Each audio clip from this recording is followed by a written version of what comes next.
नमस्कार, आप देख रहे हैं राष्ट्र प्रथम और मैं हूं आपके साथ में शोभित पाठक। न्यूज रूम लाइव में सभी दर्शकों का बहुत बहुत स्वागत है। आज हम शुरुआत करेंगे प्रधानमंत्री मोदी के दौरे के लेकर। हिमाचल में प्रधानमंत्री नरेंद्र मोदी 2 दिवसीय दौरे पर पहुंच रहे हैं और इसको लेकर जो है हिमाचल में लगातार तैयारियों का कार्यक्रम और सिलसिला था, वो काफी दिनों से जारी था और आज उसकी शुरुआत में प्रधानमंत्री नरेंद्र मोदी जो है वहां पर पहुंचेंगे और जनता से संवाद भी करेंगे।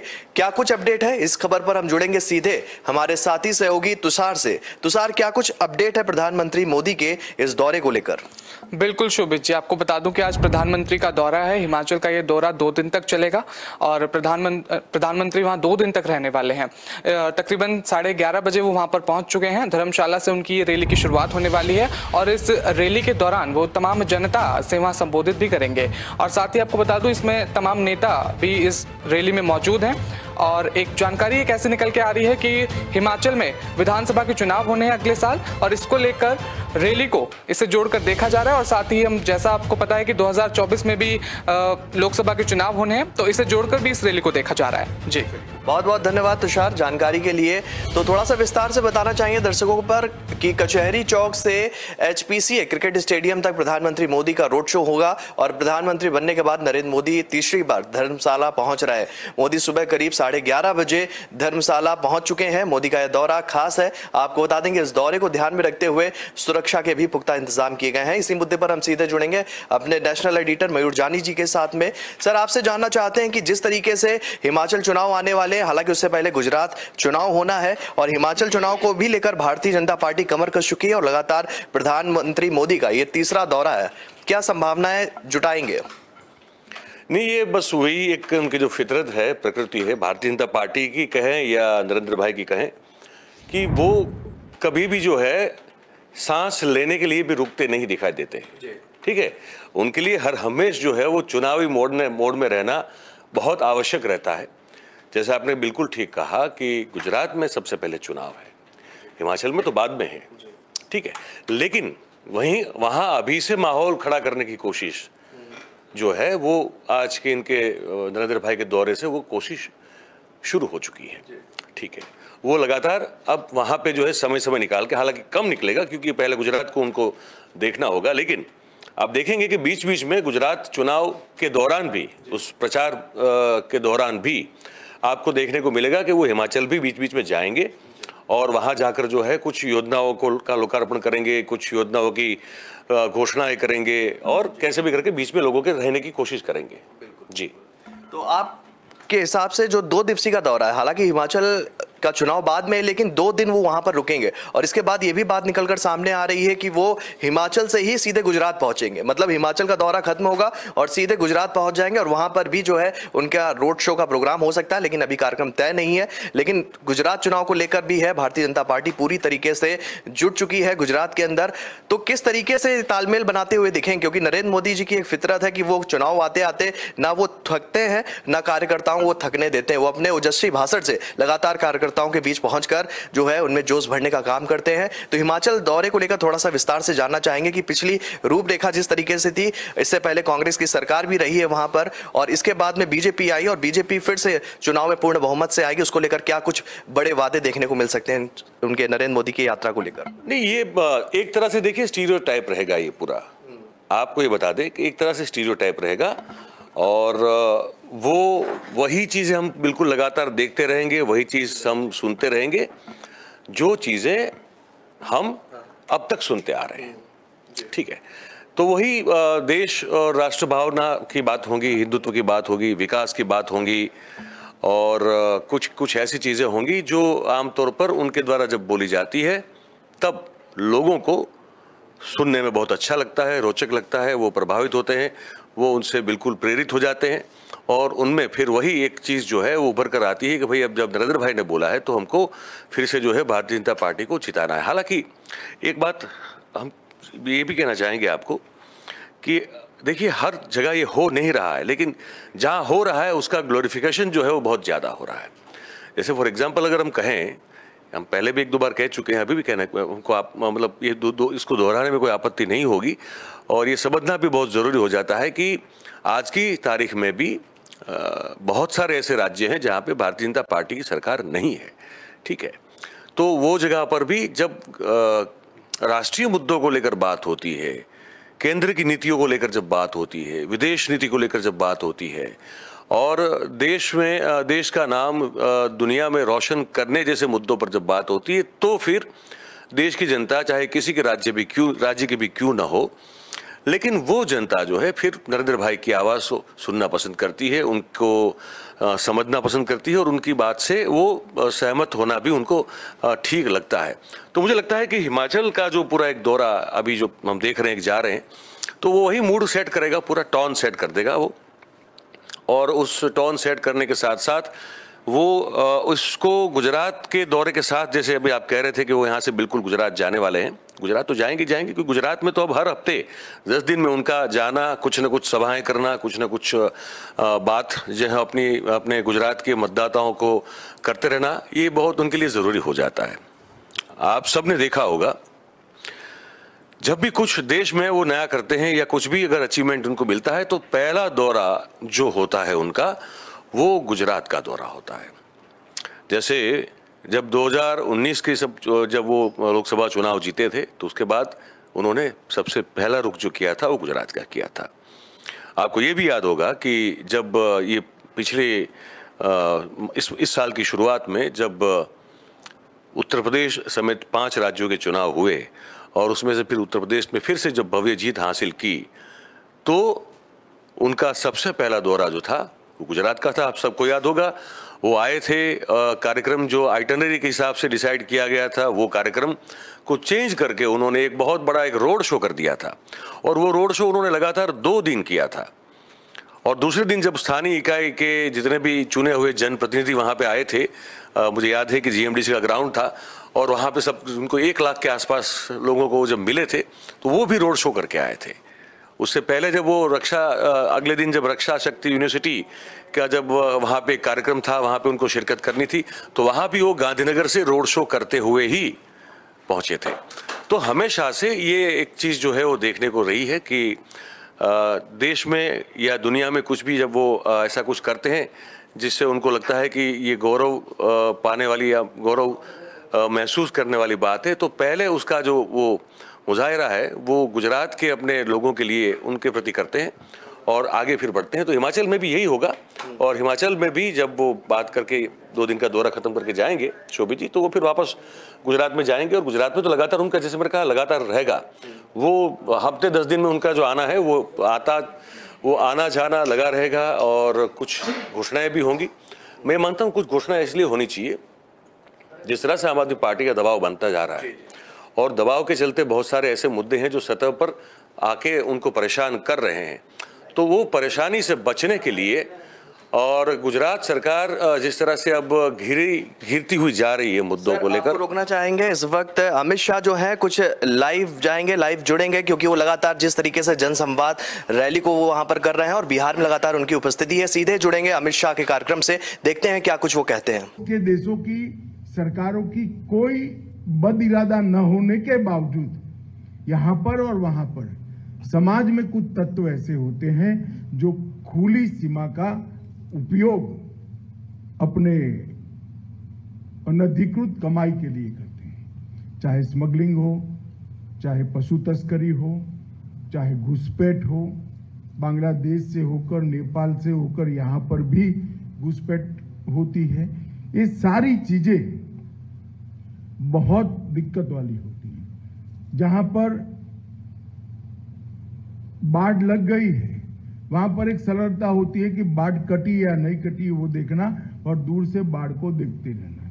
मगर जहां बाढ़ ही नहीं है, वहां कितनी भी घस लगा दो, आपके जाने के बाद कोई आता है तो मैनेज करना बहुत दिक्कत होती है। उस वक्त हमारे गांव में रिश्ते, गांव में हमारी सूचनाओं की व्यवस्था, गांव के लोगों के साथ हमारी सेवा के माध्यम से संपर्क, यही सारी चीजें सीमाओं को सुरक्षित कर सकती है। इसलिए सेवा, सुरक्षा और बंधुत्व, ये जो नारा है, वो नारा सोच समझकर खुली सीमा वाला सुरक्षा बल मतलब SSB को दिया गया है, जिससे आपको और ज्यादा सजग रहकर करना चाहते हैं। मैं जब आज बिहार में आया हूं, तब बिहार और झारखंड, अब तो खैर वामपंथी उग्रवाद वहां समाप्ति के आरे पर है, मगर जब चरम सीमा पर था तब एसएसबी के जवानों ने वामपंथी उग्रवाद के खिलाफ लड़ने के लिए भी बहुत बड़ा योगदान दिया है। इसको देश कभी भूल नहीं पाएगा। एसएसबी के जवानों ने देश के पूर्वी क्षेत्र में जो नक्सलवाद फैला था उसके खिलाफ अनेक बलिदान देकर एक कठोर लड़ाई लड़ने का काम किया है, और इसी का सुफल आज ये है कि आज बिहार और झारखंड के क्षेत्र में लगभग नक्सलवाद समाप्त होने के कगार पर आया है। कह भी सकते हैं कि समाप्त हो चुका है। पूरा पहाड़ हो, जंगल हो, दोनों जंगलों में आज हमारी सीआरपीएफ की एक प्रकार से वर्चस्व स्थापित होने का काम समाप्त कर दिया गया है, और इसमें एसएसबी के योगदान को पूरा देश हमेशा ध्यान में रखेगा। मित्रों, जब खुली सीमा होती है, जहां तारबंदी नहीं होती है, वहां पर टेक्नोलॉजी का उपयोग बहुत महत्वपूर्ण हो जाता है। चाहे सीसीटीवी हो, चाहे ड्रोन हो, अनेक प्रकार की टेक्निक को अपनाकर सीमाओं की सुरक्षा को सुनिश्चित करना चाहिए। सुजोय लाल के नेतृत्व में जो अधिकारी हैं, वो सभी को मैं कहना चाहूंगा कि बीएसएफ और बाकी सशस्त्र बलों की गुड प्रैक्टिसेस का एक्सचेंज कर एसएसबी ने भी टेक्नोलॉजी को अपनाना चाहिए। जब सीमाएं खुली होती है तब टेक्नोलॉजी सीमा को सुरक्षित करने का एक बहुत बड़ा माध्यम बन सकती है। तो एसएसबी ने इस दिशा में आगे बढ़ना चाहिए। मैं एसएसबी के जवानों को एक और बात के लिए भी बहुत बहुत बधाई देना चाहता हूं, क्योंकि जब 2019 में गृह मंत्रालय ने वृक्षारोपण का निर्णय किया, तब अपने लक्ष्य को सबसे पहले समाप्त करने वाले सशस्त्र बलों में हमारा एसएसबी सबसे आगे है। अभी मोदी जी के नेतृत्व में आजादी का अमृत महोत्सव मनाया, हर घर तिरंगा अभियान लिया, खास कर सीमांत क्षेत्र के गांवों में राष्ट्रभक्ति की भावना को और प्रदीप्त करने का हमने लक्ष्य रखा था। 10 लाख तिरंगे एसएसबी के जवानों ने घर घर जाकर वितरित भी किए और उसको फहराने का प्रयास। इससे निश्चित रूप से आपका ही काम सरल हो। जिसके घर पर आप तिरंगा लेकर आए हो, जिसने फहराया है, इसके साथ एसएसबी का एक अटूट रिश्ता बनता है, और सूचनाओं के आदान प्रदान में वो रिश्ता हमेशा के लिए आप काम आएगा। मैं आज एसएसबी के सभी जवानों को इस मौके पर अनेक अनेक अभिनंदन देना चाहता हूं, क्योंकि इतनी बड़ी 2 राष्ट्रों से जुड़ी हुई सीमा को आप बड़ी कर्तव्यनिष्ठा के साथ और राष्ट्रभक्ति के साथ आप इसकी सुरक्षा कर रहे हैं। और आपका इलाका जो एसएसबी का है वो सिलीगुड़ी कॉरिडोर के नजीक है। ये हमारे देश के लिए बहुत संवेदनशील क्षेत्र है। पश्चिम बंगाल, सिक्किम, आसाम, ईश्वर, नेपाल, भूटान और बांग्लादेश, ये पूरी सीमा बहुत संवेदनशील सीमा है, जहां सिलीगुड़ी जैसे संवेदनशील गलियारे के साथ ही आपका ड्यूटी लगा है, तो आपको ज्यादा सजग होकर काम करना पड़ेगा, जिसके लिए आप तैयार हो।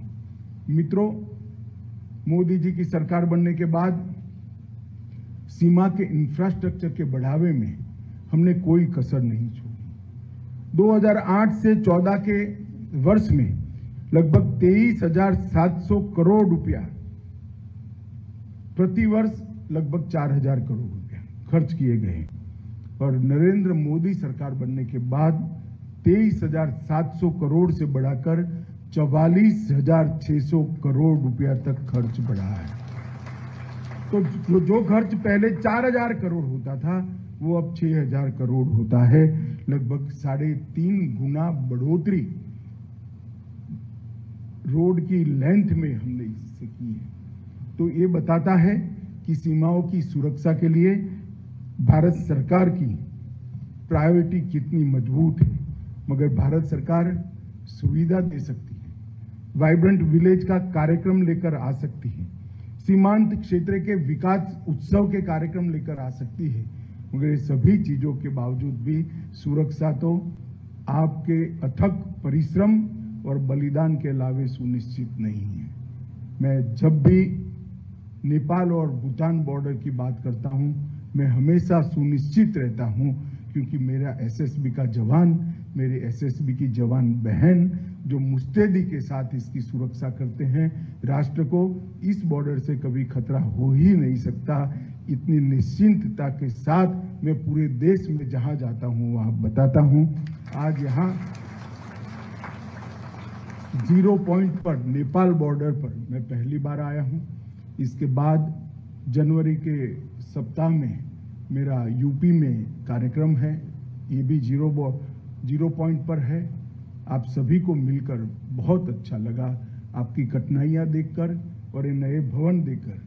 कठिनाइयां देखकर चिंता होती है और भवन देखकर आश्वस्ति होती है कि कम से कम कुछ तो राहत ये भवन बनने से आप लोगों को मिलेगा और आपकी कठिन ड्यूटी में थोड़े पल आराम के आप यहाँ निकाल पाओगे। आप सभी को अनेक अनेक शुभकामनाएं देकर मेरी बात समाप्त करता हूँ। वंदे मातरम, भारत माता की जय।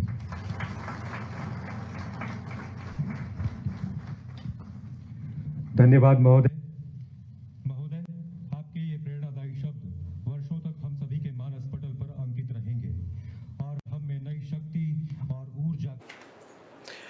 अभी आप देख रहे थे गृह मंत्री अमित शाह को, उन्होंने काफी कुछ कहा, अपनी बातों को विस्तार से रखा। हम जुड़ते हैं, पहले ही मुद्दे पर बात करेंगे और सीधे जुड़ेंगे हमारे साथी, वरिष्ठ साथी जय शर्मा जी से जानेंगे कि हिमाचल में राजनीतिक समीकरण के बारे में आपसे ही जानना चाहेंगे। जिस तरीके से परिवर्तन का दौर पिछले समय में देखा गया था और इस तरीके से लेकर भारतीय जनता पार्टी जो है हिमाचल में भी लगातार अपने आप को मजबूत करती हुई दिख रही है और उसको लेकर जनसंवाद और जन रैलियों को भी आयोजित किया जा रहा है। क्या कुछ समीकरण पिछला हिमाचल प्रदेश में बदला था, आपसे ही जानना चाहेंगे। शुभ, सबसे पहले जिस तरीके से आज प्रधानमंत्री नरेंद्र मोदी हिमाचल प्रदेश में मंडी जिले में एक युवा रैली को संबोधित करेंगे, अपनी पार्टी के लिए विधानसभा चुनाव का भी बिगुल फूकेंगे। आज से आप जिस तरीके से देख रहे हो कि अभी अमित शाह बिहार में है और हिमाचल में पीएम मोदी है और भारतीय जनता युवा मोर्चा द्वारा मंडी के पंडल मैदान में युवा विजय संकल्प रैली का ये आयोजन किया जा रहा है। और ये जो आयोजन है वो अध्यक्ष तेजस्वी सूर्या ने कहा है कि इस रैली में हिमाचल प्रदेश के 1 लाख से अधिक युवा भाग लेंगे। शोभित, ये बताना चाहूंगा, एक तरफ इस तरीके से बात आ रही है कि 1 लाख से ज्यादा युवा इसमें भाग लेने वाले हैं, पर हिमाचल की सियासत कुछ अलग ही रुख बता रही है अपना। हिमाचल प्रदेश में विधानसभा का चुनाव इस साल के अंत में होने वाला है। जिस तरीके से आप देख रहे हो कि जिस तरीके से हिमाचल में और साथ ही साथ बिहार में भी एक्शन मोड पे आई है बीजेपी, गुजरात में भी एक्शन मोड पे आ गई है और ये मुख्य चुनाव आयुक्त अभी राजीव कुमार के नेतृत्व में ये पूरा भारत निर्वाचन आयोग की एक उच्च स्तरीय टीम का चुनाव की तैयारी की भी हो चुकी है, समीक्षा भी हो रही है और ये हिमाचल प्रदेश के 3 दिवसीय दौरे पर भी है। वो जैसे पीएम मोदी भी है, इस तरीके से ये भी है 3 दिन के दौरे पे और राज्य के 3 दिवसीय दौरे के दूसरे दिन कुमार जो है वो महानिदेशक संजय कुंडू से भी बैठक की है उन्होंने। जिस तरीके से अब पीएम मोदी हिमाचल प्रदेश का दौरा कर रहे हैं, पर पिछले विधानसभा की बात करते तो पिछले विधानसभा चुनाव के पूर्व उन्होंने कुछ यहाँ के जनता से सेब बागवानों के उबारने के लिए कुछ वादे भी किए थे जो आज तक पूरे नहीं हो पाए हैं और पीएम मोदी इस बारे में कोई स्पष्टीकरण देंगे, इसके लिए वहां पे अभी लोग उनकी नज़र वहीं पे है, क्योंकि जो पिछले साल चुनाव हुआ था तब पीएम नरेंद्र मोदी ने ये जो सेब सबसे बड़ी वहां की अगर देखा जाए तो इनकम सोर्स सेब की खेती है और सेब के बागानों को भी उबारने के लिए उन्होंने कुछ वादे किए थे और जो वादे क्या थे और वो सब हम पहले एक सुनते हैं फिर उसके ऊपर बात करते हैं। जी शोभित। हिमाचल प्रदेश में चुनाव दस्तक दे रहे हैं। कल देश के प्रधानमंत्री हिमाचल प्रदेश का दौरा कर रहे हैं। हम प्रधानमंत्री जी को याद दिलाना चाहते हैं कि पिछले विधानसभा चुनाव से पूर्व उन्होंने हिमाचल की जनता से कुछ वायदे किए थे। जैसे उन्होंने कहा था कि हिमाचल प्रदेश में जो सेब उद्योग संकट में, उसे उभारने के लिए सेब पर जो है आयात शुल्क जो विदेशों से आता है वो 100% करने वाले, उसका अभी तक कुछ नहीं हुआ। प्रधानमंत्री जी ने कहा था कि जो कोल्ड ड्रिंक्स हैं, पेप्सी, कोक, उसमें 5% जो है सेब का जूस मिलाया जाएगा। उस वायदे का क्या हुआ, उस बारे में भी हम प्रश्न जो है प्रधानमंत्री से पूछना चाहते हैं। आज हिमाचल प्रदेश में जो सेब उद्योग है वो खतरे में। लगातार जो है सब्सिडी, चाहे वो खादों पे मिल रही है, उर्वरकों पे मिल रही है, कृषि उपकरणों पे मिल रही है, वो ख़त्म हो रही है। उसी तरह से बजाय किसानों और बागवानों की मदद करने के 18% GST जो है कृषि उपकरणों पे, खादों पे और जो गत्ते की पेटी इस्तेमाल होती है उस पर बढ़ा दिए। तो प्रधानमंत्री जी से हम चाहते हैं कि जो आपने वादा खिलाफी की है, आप उसके बारे में क्या कहना चाहेंगे। हिमाचल प्रदेश आर्थिक बदहाली की स्थिति से गुजर रहा है, 70,000 करोड़ से ज़्यादा कर्जा है। हमने हमेशा मांग की है कि हिमाचल प्रदेश को अन्य पहाड़ी राज्य की तर्ज पे जो है आर्थिक पैकेज मिलना चाहिए। क्या प्रधानमंत्री जी कल इसकी घोषणा करने वाले? और मुझे ये लगता है कि अगर वो घोषणा करेंगे भी, उससे पहले जो हिमाचल प्रदेश की जनता के साथ वादा खिलाफी हुई है उस बारे में वो अपना स्पष्टीकरण दे। देखिए शोभित, प्रधानमंत्री नरेंद्र मोदी के जो मंडी दौरे पे अभी कांग्रेस ने उन पर जुबानी तंज कसा है। हिमाचल कांग्रेस प्रभारी राजू शुक्ला ने भी शुक्रवार को दिल्ली में एक प्रेस वार्ता की थी और ये प्रेस वार्ता में कहा था कि हिमाचल सरकार प्रधानमंत्री को गुमराह कर रही है और युवाओं की रैली कर रही है, क्योंकि हिमाचल के युवक सबसे ज्यादा परेशान है। जिस तरीके से ये मैंने अभी ये जो केएस राठौर की हमने बाइट सुनी, उसी तरीके से उन्होंने कहा था कि प्रदेश के युवक बेरोजगार है। हिमाचल के युवा का सेना में 4% योगदान है। पहला परमवीर चक्र भी हिमाचल को मिला था, लेकिन अग्निवीर भर्ती योजना के यहाँ के नौजवान आहत में है। 68,000 से ज्यादा भी सरकारी पद वहां पे खाली पड़े हुए हैं, जिन्हें जयराम सरकार नहीं भर पा रही है। भर्तियों के पेपर लीक हो रहे हैं। ऐसी बहुत सारी परेशानियां हैं अभी हिमाचल में। जयराम सरकार को भी फटकार लगाई है शुक्ला ने। राजू शुक्ला ने प्रधानमंत्री से भी आग्रह किया है कि रैली को संबोधित करने से पहले जयराम सरकार को फटकार लगाई जाए और पूछा जाए कि कितनी बेरोजगारी क्यों है। जिस तरीके से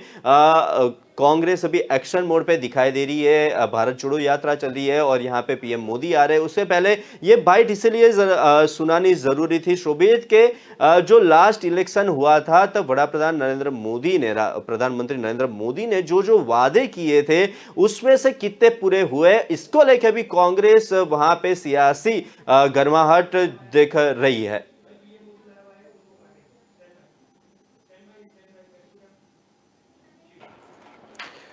चलिए, बहुत बहुत धन्यवाद इस खबर में हमारे साथ जुड़ने के लिए जय शर्मा जी। बढ़ते हैं दूसरी खबर की तरफ और इस वक्त की सबसे बड़ी खबर आ रही है कि प्रधानमंत्री मोदी जो है वो लाइव आ चुके हैं। क्या कुछ कह रहे हैं, सीधे जुड़ेंगे उनकी इस रैली से। सबसे पहले तो क्षमा प्रार्थी हूं, अब मैं दिल्ली से ही आप सभी के साथ संवाद कर रहा हूं। स्वभाव से मुझे जब भी हिमाचल आने की बात तय होती है तो मैं हफ्ते पहले से ही बड़े उत्साह में आ जाता हूं कि चलिए हिमाचल जा रहा हूं, मेरे दूसरे घर जा रहा हूं, पुराने साथियों को मिलूंगा, गपशप लगाऊंगा, मौसम का भी थोड़ा फायदा उठाऊंगा।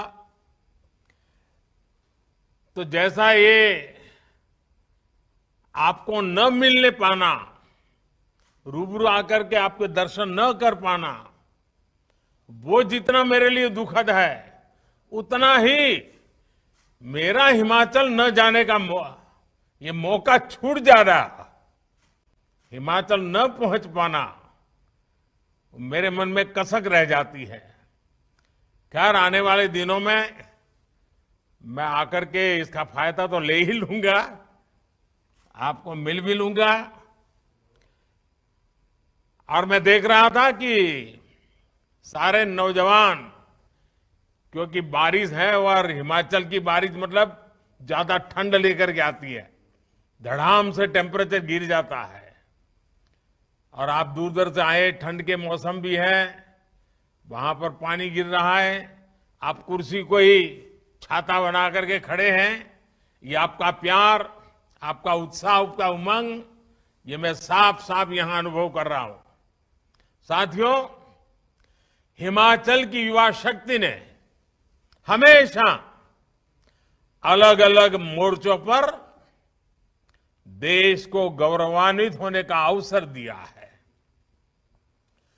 पहाड़ी गांधी, बाबा कांसीराम समेत हिमाचल के अनेक सेनानियों ने आजादी के आंदोलन में महत्वपूर्ण भूमिका निभाई है।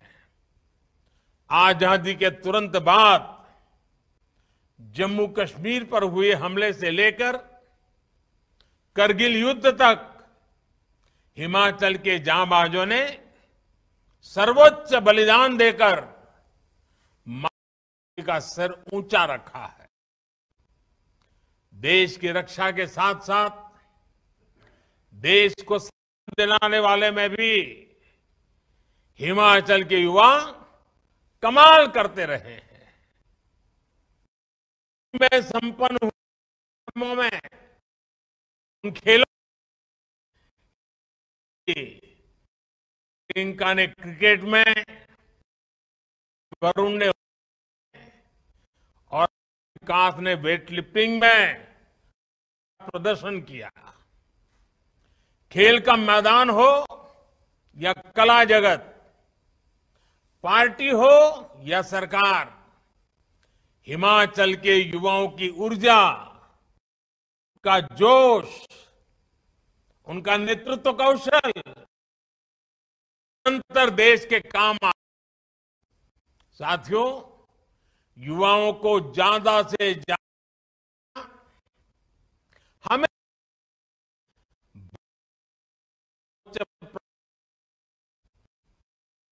मंत्री हो। भाजपा देश का वो राजनीतिक दल है जिसमें हर जगह युवाओं का प्रतिनिधित्व सबसे अधिक है। के युवाओं पर सबसे अधिक भरोसा करती है। अब शक्ति मिलकर आजादी के अमृतकाल में भारत को विकसित राष्ट्र बनाने का संकल्प आयोजन, इसी युवा शक्ति का युवा विश्वास। साथियों, दुनिया में भारत के जैसे बड़े भारत को देने के लिए, भारत देने के लिए पूरी दुनिया लालायित हो रही है। इसके पीछे काम के जागरूक ना हिंदुस्तान का पूरा है। मैं बता, बहुत दशकों तक देश में हमारे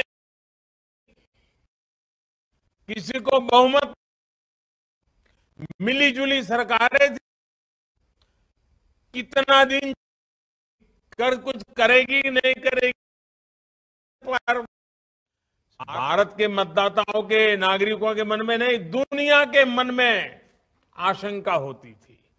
और उसके कारण कोई भारत की किसी बात पे विश्वास करने से पहले 50 बार सोचने में पड़ जाता था।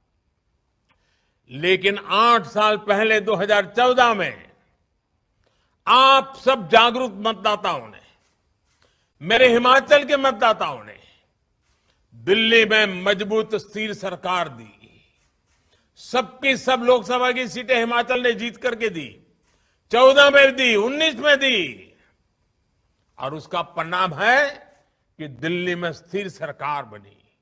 उस स्थिरता के कारण नीतियों में भी स्थिरता आई, वर्क कल्चर में भी स्थिरता आई, बदलाव के लिए एक मजबूत फाउंडेशन तैयार हो गया, और उसी के कारण भारत का सामान्य नागरिक भी आज शासन व्यवस्था पर भरोसा करता है, सरकार पर भरोसा करता है। वैसे ही दुनिया भी हम पर ज्यादा भरोसा करने लगी है। स्थिर सरकार के लाभ को देखते हुए अब देश के अंदर भी हम देख रहे हैं, राज्यों में लोग बढ़ चढ़ करके इस महत्व को समझ रहे हैं। हमने देखा पहले उत्तर प्रदेश में, उत्तराखंड में यही कथा थी कि हर 5 साल के बाद सरकार बदली जाएगी, लेकिन उत्तर प्रदेश ने, उत्तराखंड ने उस सारी सोच को ही बदल दिया और सरकार स्थिर होने की दिशा में उन्होंने अपना निर्णय दोहराया। 5 साल बाद सरकार बदलने वाली सोच को यूपी और उत्तराखंड के लोगों ने उखाड़ करके फेंक दिया, बदल दिया। मुझे खुशी है कि हिमाचल के लोग, हिमाचल के युवा भी भाजपा सरकार की वापसी का मन बना चुके हैं। हिमाचल के युवा जानते हैं कि साफ नियत के साथ, ईमानदार नियत के साथ हिमाचल का विकास अगर कोई कर सकता है तो सिर्फ और सिर्फ भारतीय जनता पार्टी कर सकती है। भाइयों और बहनों, अमृतकाल में भारत की प्रगति को गति देना, इस गति देने का हर आधार, हर सामर्थ्य, हर अवसर हिमाचल में मौजूद है। वर्ल्ड फार्मेसी के रूप में भारत की पहचान तब और मजबूत होगी जब हिमाचल एक वैश्विक फार्मा हब बनेगा। देश में दवाओं के रॉ मटेरियल में आत्मनिर्भरता के लिए आज जो काम चल रहा है, उसके लिए 3 राज्यों को चुना गया है, जिसमें से एक है अपना हिमाचल प्रदेश, जहां बल्क ड्रग्स पार्क बनाया जा रहा है। इसी प्रकार देश के 4 राज्यों में मेडिकल डिवाइस पार्क बनाए जा रहे हैं, उसमें भी हिमाचल एक है। मुझे बहुत खुशी है कि हिमाचल के बेटे बेटियां स्टार्टअप इंडिया, आत्मनिर्भर भारत फंड, इसका भरपूर उपयोग कर रहे हैं। अब तो आईआईटी मंडी भी युवा जोश से सरोवर है, स्टार्टअप इंडिया मिशन को मजबूत कर रही है। मेरे युवा साथियों, बीते 8 वर्षों में देश में उच्च शिक्षा के लिए अनेक नए संस्थान शुरू किए जा चुके हैं। इनमें आईआईटी मंडी के अलावा सिरमौर में आईआईएम, ऊना में ट्रिपल आईटी और बिलासपुर में एम्स। कौन हिमाचली होगा जिसको इस बात का गर्व न होगा? अब शिमला के बाद मंडी में भी यूनिवर्सिटी है और धर्मशाला में केंद्रीय विश्वविद्यालय भी है। यानी हर बड़े सेक्टर से जुड़े देश के जितने प्रीमियम संस्थान हैं, वो आज हिमाचल में भी है। इसका बहुत बड़ा लाभ हिमाचल के मेरे नौजवानों को, हिमाचल की मेरी बेटियों को, हिमाचल के मेरे युवाओं को होने वाला है। 8-10 साल पहले जो सोचना भी असंभव था, उसे आज भारतीय जनता पार्टी की सरकार ने करके दिखा रही है। साथियों, अमृत काल में भारत की अर्थव्यवस्था को, देश में रोजगार निर्माण को एक बड़ा बल जिस सेक्टर से मिलने वाला है वो है हमारा टूरिज्म सेक्टर। मैं खुद भी हिमाचल की देव संस्कृति और हिमाचल के हस्तशिल्पों से बहुत अभिभूत रहता हूं। हिमाचल की इसी विशेषता को प्रोत्साहन देने के लिए हम निरंतर प्रयास कर रहे हैं। कुल्लू शॉल हो, किन्नौरी शॉल हो, चंबा रुमाल हो, कांगड़ा पेंटिंग्स हो, चंबा के हमारे चप्पल्स हो या लाहुली गर्म जुराबे, इन सभी को जीआई टैग किया गया है। दुनिया में उसकी एक प्रतिष्ठा बनी है। मेरा यह भी प्रयास रहता है कि जब भी विदेशी मेहमानों से मेरा जब मिलना हो जाता है, किसी कॉन्फ्रेंस में जाता हूं, तो हिमाचल के इन उत्पादों को लेके जाता हूं, उनको उपहार के रूप में देता हूं और बताता हूं मेरा इस हिमाचल से नाता क्या रहा है, ताकि पूरी दुनिया को हिमाचल के विषय में पता चले, यहां के कौशल के विषय में पता चले। मेरे नौजवान साथियों, आज जिस प्रकार हिमाचल का टूरिज्म सेक्टर बढ़ रहा है वो उत्साह बढ़ाने वाला है। और आपने देखा होगा हमारी विदेश नीति का एक अहम पहलू क्या रहा, हमने कई देशों के साथ ई वीजा शुरू किया। ई वीजा शुरू करने के का सबसे बड़ा लाभ टूरिज्म को होता है। लोगों को आसानी से जब वीजा मिलना शुरू हो जाता है, और देखा होगा आपने कोरोना के पहले तो धमाधम दुनिया से लोग आना शुरू हो गए थे, और अभी भी मौका बहुत बड़ा है। अभी भी दुनिया के कई देश हैं जहां टूरिज्म खुला ही नहीं है। हिमाचल के लिए तो दोनों हाथ में लड्डू है। साथियों, कोरोना की मुश्किल से टूरिज्म सेक्टर जल्द से जल्द बाहर निकल सके, इसके लिए भारतीय जनता पार्टी की सरकार और खास करके हिमाचल की सरकार ने टीकाकरण का अभियान जो सफलतापूर्वक चलाया, उसने देश भर के और विदेशों के टूरिस्टों को भी एक विश्वास दिया कि हिमाचल सेफ है।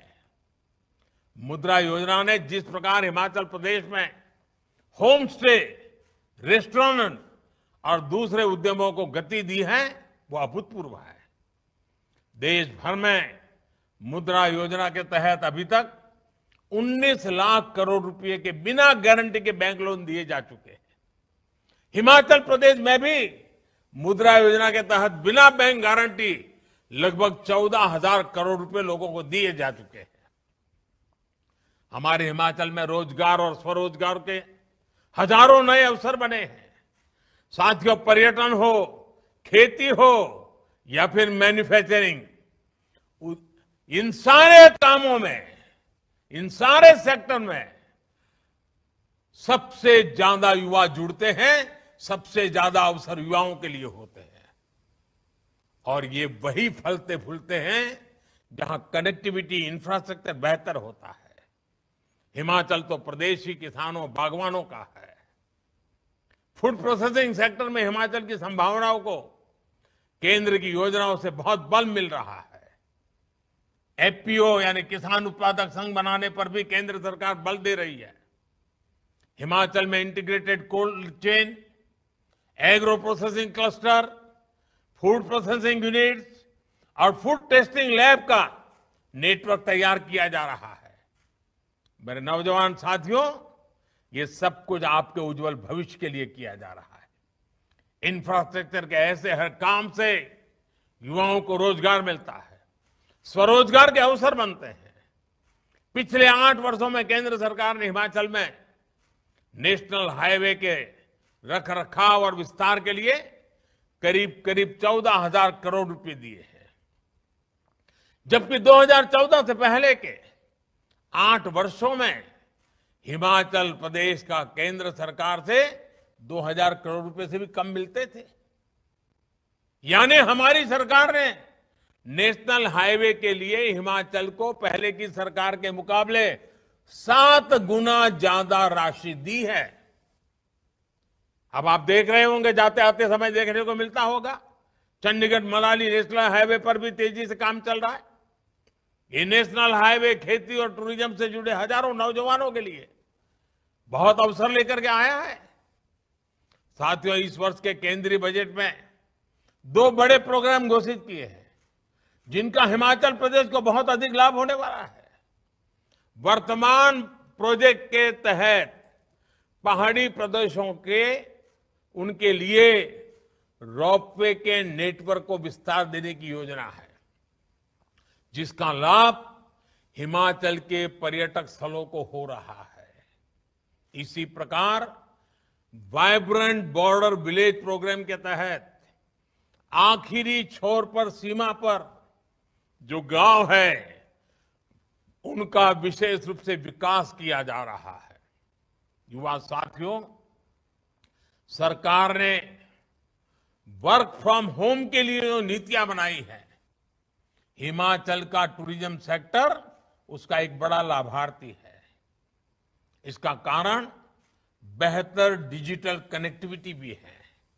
अब तो 5G सेवाएं भी शुरू होने वाली है, जिससे टूरिज्म सहित शिक्षा, स्वास्थ्य और खेती जैसे अनेक क्षेत्रों में, आरोग्य जैसे अनेक क्षेत्रों में हिमाचल को विशेष लाभ होने वाला है।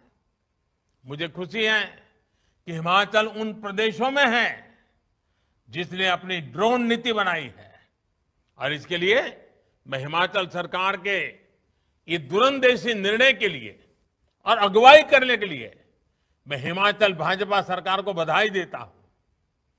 ड्रोन से सामान पहुंचाने में, खेती बागवानी में भी बहुत मदद मिलने वाली है। ड्रोन के बढ़ते इस्तेमाल को देखते हुए युवाओं को ड्रोन उड़ाने की ट्रेनिंग देने के लिए कई कोर्स भी शुरू किए गए हैं। इसलिए कनेक्टिविटी के साथ साथ हेल्थ और वेलफेयर से जुड़े दूसरे इंफ्रास्ट्रक्चर में भी हिमाचल आज आगे बढ़ रहा है। बिलासपुर का एम्स अब बनकर तैयार हो चुका है। मोहाली में कुछ सप्ताह पहले जिस कैंसर अस्पताल का उद्घाटन हुआ है, टाटा के जो मुंबई की कैंसर अस्पताल है उसी का ये एक हिस्सा है, उसका सबसे बड़ा लाभ हिमाचल को मिलने वाला है। शुद्ध पेयजल उत्तम स्वास्थ्य के लिए बहुत आवश्यक है। जल जीवन मिशन के तहत पिछले 3 साल में देश के 7 करोड़ से अधिक नए घरों को नल से जल मिलने लगा है। हिमाचल के 8 लाख से ज्यादा परिवारों को भी नल से जल की सुविधा मिली है। साथियों, कुछ दिन पहले ही केंद्र सरकार ने एक और अहम फैसला लिया है। केंद्रीय मंत्रिमंडल ने हिमाचल के हाटी समुदाय एसटी सूची में जोड़ने के प्रस्ताव को मंजूरी दे दी है। सिरमौर के गिरिपार क्षेत्र में रहने वाले हाटी समुदाय के हजारों युवा साथियों को इस निर्णय से अनेक नए अवसर मिलने वाले हैं। भारतीय जनता पार्टी की सरकार के ऐसे ही प्रयासों के कारण हिमाचल प्रदेश के लोग, यहां के युवा आज भारतीय जनता पार्टी को अपनी सर आंखों पर बिठा करके भाजपा के हर कार्यकर्ता को आशीर्वाद दे रहे हैं। अमृत काल में विकसित भारत के निर्माण के लिए, हिमाचल के विकास के लिए युवा पीढ़ी के आशीर्वाद, हिमाचल के नौजवान, हिमाचल की बेटियों के आशीर्वाद, और ये साथ ऐसे ही निरंतर बना रहेगा। आपका ये जोश, उमंग, उत्साह निरंतर बना रहेगा, निरंतर बढ़ता रहेगा, ये मेरा विश्वास है। मैं फिर एक बार आप सबकी क्षमा चाहता हूं, क्योंकि आप सबके बीच आ नहीं पाया। मौसम के कारण रुकावटें आई, लेकिन हिमाचल का प्यार, हिमाचल के आशीर्वाद, हिमाचल के प्रति मेरा लगाव, उसमें तो कभी मौसम भी बीच में नहीं आ सकता है, मुसीबतें भी बीच में नहीं आ सकती है। और इसलिए आपके आशीर्वाद मेरे लिए हमेशा हमेशा एक बहुत बड़ी शक्ति है, बहुत बड़ी ऊर्जा है। फिर एक बार आप सबको बहुत बहुत शुभकामनाएं। नौजवान, आप बहुत लंबी यात्रा करके आए हैं।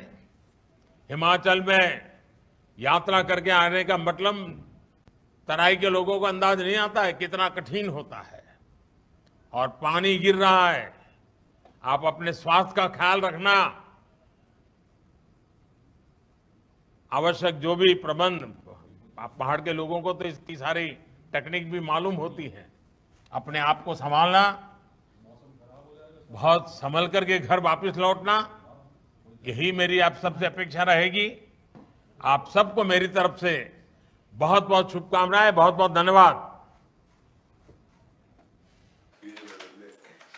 आप सुन रहे थे प्रधानमंत्री मोदी को, जिन्होंने हिमाचल उन्हें 2 दिवसीय दौरे पर जाना था, लेकिन बारिश के कारण, मौसम खराब होने के कारण वो नहीं पहुंच पाए हैं अभी तक, और वर्चुअली माध्यम से लोगों को उन्होंने संबोधित किया।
टूरिज्म में, वहां पे भी उन्होंने ऐसा बताया। आज भी उन्होंने बताया कि टूरिज्म में भी हिमाचल अभी आगे बढ़ रहा है। इंफ्रास्ट्रक्चर को लेके बताया। साथ में जो बल्क ड्रग फार्मा भी वहां पे बन रहा है, जिसकी नींव रखी गई है। पर ये सब जो बातें थी, उसमें से ये जो सेफ वहाँ पे बाग है, उन लोगों की भी उन्होंने बात की। पर ये फूड प्रोसेसिंग प्लांट भी लगने वाले हैं। पर ये उन्होंने लास्ट टाइम भी कहा था। हम ये बात वही मैं जोड़ना चाहता हूँ जो भी हम बात कर रहे थे, कि उन्होंने ये पहले भी कहा था जब आए थे तब। पर अभी युवा को थोड़ा सा आप देखने जाए सुबित, तो अभी वहां पे थोड़ा सा टूरिज्म लास्ट 3-4 साल में बहुत बड़ा है। वहां पे रोजगार मिल रहा है, पर जितना मिलना चाहिए उतना नहीं मिल रहा है। वहां पे सियासी जैसे कांग्रेस और बीजेपी आरोप प्रत्यारोप का चलता रहता है। तो वहीं पे अभी हम देखने जाए, जिस तरीके से नरेंद्र मोदी ने कहा, सब सेक्टर्स में धीरे धीरे बढ़ रहे हैं। और सबसे ज्यादा बात जो कांग्रेस बीजेपी को घेर रही थी, वो बाग बगीचे को लेके, जो सेब के बाग बगीचों है, उन्होंने कहा था कि इसमें ये जूस मिलेगा, बाहर जाएगा, इंपोर्ट एक्सपोर्ट की बहुत सारी बात की थी। पर उसके लिए जो फूड प्रोसेसिंग यूनिट है वो अभी ऑन द वे है, वो प्रोजेक्ट ऑन द वे है, ऐसा अभी उन्होंने बताया है। आने वाले सालों में वो करेंगे। एम्स भी मिलने जा रहा है हिमाचल को। यानी ये सब जो प्रोसेस है वो थोड़ी लंबी है, और जिस तरीके से उन्होंने लास्ट टाइम बताया था, तो इस बार कुछ ना कुछ होना चाहिए। इसके साथ में वो अभी जेपी नड्डा का जो चल रहा है कि यहाँ पे हॉस्पिटल बन गया है, 95% बन गया है, ये विवाद भी चल रहा है। और यहाँ पे जो लास्ट साल का जो लास्ट चुनाव था, तब वडाप्रधान ने जितने भी वादे किए थे वो भी ऑन पेपर है, या कहीं ना कहीं थोड़ा कुछ काम हो रहा है। पर अभी जिस तरीके से ये बात कर ही रहे थे, तभी उन्होंने बताया कि अभी फूड प्लांट लगेंगे, बल्क ड्रग प्लांट लगेंगे, फार्मास्यूटिकल प्लांट लगेंगे, यानी अभी भी ये लगने वाले हैं। तो इसी को लेके कांग्रेस ने भी तेज हुए थे भाजपा पे, और राजीव शुक्ला ने भी प्रधानमंत्री से आग्रह किया था कि वो रैली से तो जुड़ नहीं पाए, पर रैली को संबोधित करने से पहले जयराम सरकार को उन्होंने फटकार लगाई थी और कहा था कि जयराम सरकार को पूछा जाए कि इतनी बेरोजगारी क्यों है, इतने पद खाली क्यों है, राज्य पर कर्ज भी लगा है, कर्ज का इतना बोझ क्यों डाला गया है, 70,000 करोड़ का कर्ज हो गया है, और जयराम की सरकार कोष से धड़ाधड़ चुनावी रैलियां कर रही है। मोदी सरकार की नीतियों की वजह से ही हिमाचल का सेब उद्योग संकट में, ऐसे आरोप प्रत्यारोप भी लग रहे हैं। एक बार अभी जिस तरीके से कहा उन्होंने प्रधानमंत्री ने कि ये सब ऑन वे है, ऑन प्रोसेस है, जिस तरीके से इंफ्रास्ट्रक्चर बनेगा, क्योंकि जब तक ट्रांसपोर्टेशन नहीं हो पाता, शोभित में थोड़ा सा यानी कोई पक्ष विपक्ष का यानी प्रवक्ता नहीं हूं, पर इतना बोलना चाहूंगा कि शोभित जिस तरीके से ट्रांसपोर्टेशन इजी होगा, उसके बाद बड़ी फैक्ट्रियां लग सकती है, प्रोसेसिंग यूनिट्स लग सकते हैं, क्योंकि अगर ट्रांसपोर्ट ही नहीं होगा तो वहां पे फैक्ट्री बन गई है और उसके ऊपर सब काम हो रहा है, प्रोडक्शन निकल रहा है, पर वो हर एक स्टेट में वहां से कैसे जाएगा, यानी एक ये मुद्दा भी है। और सामने राठौर जो है उन्होंने ऐसा कहा था कि अखिल भारतीय कांग्रेस के जो प्रवक्ता है और प्रदेशाध्यक्ष भी है कुलदीप राठौर ने कहा कि जब भी प्रधानमंत्री हिमाचल आते हैं तो प्रदेश की जनता को लगता है कि प्रधानमंत्री कुछ सौगात लेके आएंगे या सौगात दे के जाएंगे, पर पिछली बार भी चुनाव से पहले भी उन्होंने कई वादे किए थे जिसकी हमने बात की, लेकिन उन्हें पूरा नहीं किया गया।